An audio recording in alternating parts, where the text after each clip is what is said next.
নমস্কাৰ ডিমা হাছাও টাইমছৰ বাবে ধন্যবাদ। হাফলং বহাগী উৎসৱ উদযাপন কমিটিৰ উদ্যোগত হাফলং নামঘৰত আৰম্ভ হৈছে বিহু কৰ্মশালা।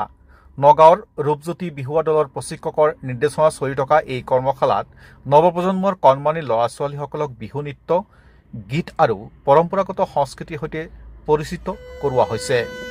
আয়োজক সমিতিৰ ফালৰ পৰা ডক্টৰ ভৈৰৱ কাকতি আৰু জিতু কুমাৰ গগৈয়ে জনোৱা মতে কৰ্মশালাখন 8 মেলৈকে অব্যাহত থাকিব। ইয়াত অংশগ্ৰহণকাৰীসকলে বিহুৰ বিভিন্ন দিশত প্ৰশিক্ষণ লাভ কৰি নিজৰ প্ৰতিভা বিকাশৰ সুযোগ লাভ কৰিব। ইফালে এই কৰ্মসূচীৰ অংগ হিচাপে অহা 10 মে তাৰিখে হাফলং কালচাৰেল ইনষ্টিটিউট হলৰ মুকলি মঞ্চত অনুষ্ঠিত হ'ব বহাগী বিদায় অনুষ্ঠান। অনুষ্ঠানটোত বিহু নৃত্য, গীত আৰু বিভিন্ন সাংস্কৃতিক প্ৰদৰ্শনৰ জৰিয়তে উৎসৱৰ সামৰণি কৰা হ'ব। উল্লেখনীয় যে এই ধৰণৰ উদ্যোগে স্থানীয় সংস্কৃতি সংৰক্ষণ আৰু নতুন প্ৰজন্মৰ মাজত পৰম্পৰা প্ৰচাৰত গুৰুত্বপূৰ্ণ ভূমিকা গ্ৰহণ কৰিছে। বিহু কৰ্মশালা সন্দৰ্ভত ডক্টৰ ভৈৰৱ কাকতি আৰু জিতু কুমাৰ গগৈয়ে ডিমা হাছাও টাইমৰ লগত হোৱা সাক্ষাৎকাৰত এইদৰে কয়।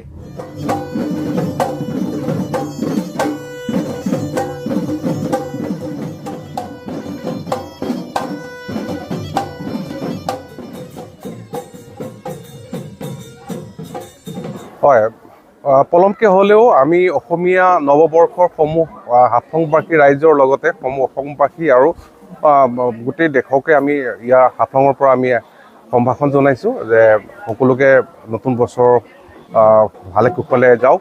আমি প্ৰতি বছৰে ৰঙালী বিহু উৎসৱ আমি অনুষ্ঠিত কৰোঁ। আমি সমূহ ৰাইজে ইলেকশ্যনৰ কামত আমি ব্যস্ততা থকাৰ সৈতে আমি সেইকাৰণে পলমকৈ আমি পাতিব লগা হৈছে। আৰু এই কৰ্মশালাখন আমি আজিৰ পৰা 8 তাৰিখৰ ভিতৰত আমি এইকেইদিন আমি কৰ্মশালা থাকিব। আৰু ইয়াতে আমি আমাৰ যিবিলাক আমাৰ ঢোল আৰু বিহু নৃত্য তাত আমি শিকিব লগা যিমানখিনি ইচ্ছুক আমাৰ ল'ৰা ছোৱালী আছে, আমি সকলোকে আমি ইয়াৰ প্ৰশিক্ষণ দিয়াৰ আমি ব্যৱস্থা কৰিছোঁ। আমি তাৰ বাবে আমি ৰূপজ্যোতি বিহুৱা দল আমি যোনটো আছে নগাঁও, তেওঁলোকৰ প্ৰশিক্ষক সন্মানীয় প্ৰশিক্ষকসকলক আমি আমন্ত্ৰণ কৰি আনিছোঁ। আৰু আমি বিচাৰিম যে এই প্ৰশিক্ষণৰ জৰিয়তে আমাৰ উঠি অহা প্ৰজন্মই বিহুটোক বৰ সুন্দৰে আৱেগ, আমাৰ যোনটো আৱেগ, বিহুৰ যোনটো আমাৰ আৱেগ, সেইটোক তেওঁলোকৰ অন্তৰত লৈ পেলাই নৃত্য তথা ঢোলৰ প্ৰশিক্ষণেৰে লৈ পেলাই তেওঁলোকে আগন্তুক দিনত তেওঁলোকে এজন সুন্দৰ অসমীয়া হিচাপে আগুৱাই যোৱাত সহায় কৰিব বুলি পেলাই হাফলঙৰ সমূহ জাতি ধৰ্ম নিৰ্বিশেষে সকলোকে ইয়াত অংশগ্ৰহণ কৰিবৰ কাৰণে, কাৰণ বিহু অসমৰ জনগোষ্ঠীৰ প্ৰত্যেকজন মানুহৰ অন্তৰত আছে। সকলো জাতি ধৰ্মৰ মানুহে অসমত বিহু উদযাপন কৰে আৰু এই উদযাপনৰ লগত সংগতি ৰাখিহে আমি কৰ্মশালাটো কৰিছোঁ। আৰু আমি আহ্বান জনাইছোঁ পুনৰবাৰ যে প্ৰতিজন জাতি গোষ্ঠী ধৰ্ম নিৰ্বিশেষে হাফলঙৰ যিমান আমাৰ ল'ৰা ছোৱালী আছে তেওঁলোকে যেন আহি ইয়াত বিহু নৃত্য লগতে ঢোল প্ৰশিক্ষণ লয়। বিহু কৰ্মশালা যি অনুষ্ঠান আমি আজি আমাৰ প্ৰথম দিন আমি আগবাঢ়িছোঁ। আৰু আপোনালোকৰ মিডিয়া চেনেল নিউজ 18ৰ থ্ৰুৱেদি মই গোটেই হাফলঙত সকলো আমাৰ জাতি ভাই জনগোষ্ঠী সকলো প্ৰতিটো জাতি আৰু লগতে এই বৰ অসমৰ গোটেই অসমবাসীলৈ এটাই মেছেজ বা মোৰ আজি আপোনালোকৰ চেনেলে পঠাব বিচাৰিছোঁ। আমি হাফলং নিচিনা এখন সৰু চহৰত আমি থাকি আমাৰ খুব মুছলিম অসমীয়া আৰু লগতে আমাৰ অন্য জাতি জনজাতি সকলোকে আমি সামৰি প্ৰতি বছৰে আমি এই ৰঙালী বিহুখন আমি উদযাপন কৰি আহিছোঁ আৰু ভৱিষ্যতলৈও থাকিব।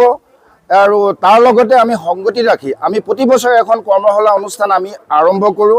আৰু কৰ্মশালাৰ শেষৰ লাষ্ট দিনত আমি এখন মঞ্চত আমি বিহু মঞ্চ আমি অনুষ্ঠান এটা আমি ৰাখিছোঁ আৰু ৰাখোঁ। আৰু তেনেকৈ আমি সকলো জনজাতি হাফলঙত বাস কৰা ভাষা ভাষিক আমি তেওঁলোকক একেলগে আমি এখন মিলন হেতু বুলি ভাবি তেওঁলোকৰ লগত এই অনুষ্ঠানটো আমি উদযাপন কৰি আছোঁ।